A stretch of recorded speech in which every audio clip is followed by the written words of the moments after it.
Magandang umaga sa mga kapis and town. Ako po si Elmar Guarin ng member po ako ng Taguig Anglers Club dito po kami ngayon sa aming regular na spot pag hindi po kami nagdadagat.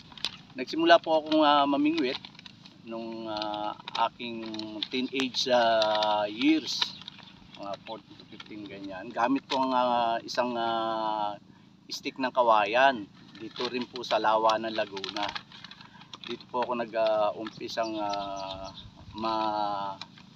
ma-inlove sa mimiwas o pamimingwit. Dito, passion at interest ko sa fishing ay dito nagsimula sa Lawa ng Laguna. Ano po, weekend ngayon, so nagpi-fishing po ang mga kasama namin. Nakikita nyo po sa likuran, ayan po sila. Sa kangkungan po kami namimingwit. Ayan po, pain po namin dito mga kangkong. Yan po ang food, staple food ng mga tilapia dito sa amin. During my teenage years, ang mga nahuhuli ko po dito sa Lawa nung araw ay mga ayungin at biya na malalaki. Ngayon po medyo madalang na po, so puro tilapia na po nahuhuli namin. Tapos etong mga recently na nagdadalag na rin po kami. Ang akin pong method of fishing, nag-umpisa po ako sa bait and weight. Then into casting na po ako. Yan po. Dati, ang mga nahuli ko sa saltwater, mga talakitok, barakuda, yan, minsan pagi, mga makoko, at ang rare catch ko po ay isang lion fish. Yan po, lumalaki ng 1 kilo. Recently, fresh water na po kami ngayon dahil po medyo masama ang panahon sa dagat. So nagpe-fresh water po kami.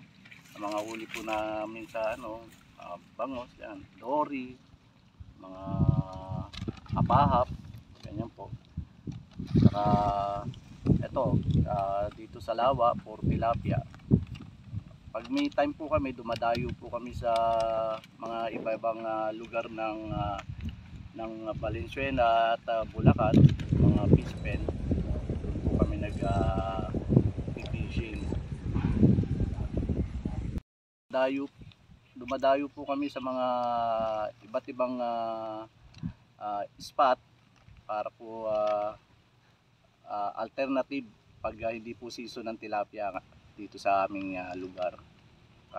Bukod sa pagtitilapia, nag-snakehead fishing din ako dito sa lugar namin.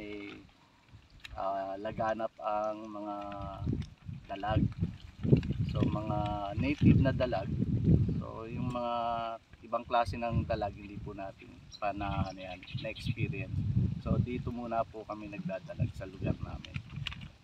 Na-inlove po ako sa fishing dahil po sa nakukuha ko pong peace of mind. At the same time, nakakapag-relax po ako sa maghapong stress sa anumang trabahong ginagawa natin. Yun po ang nakakapagpalis sa akin ng stress, ang pag-fishing.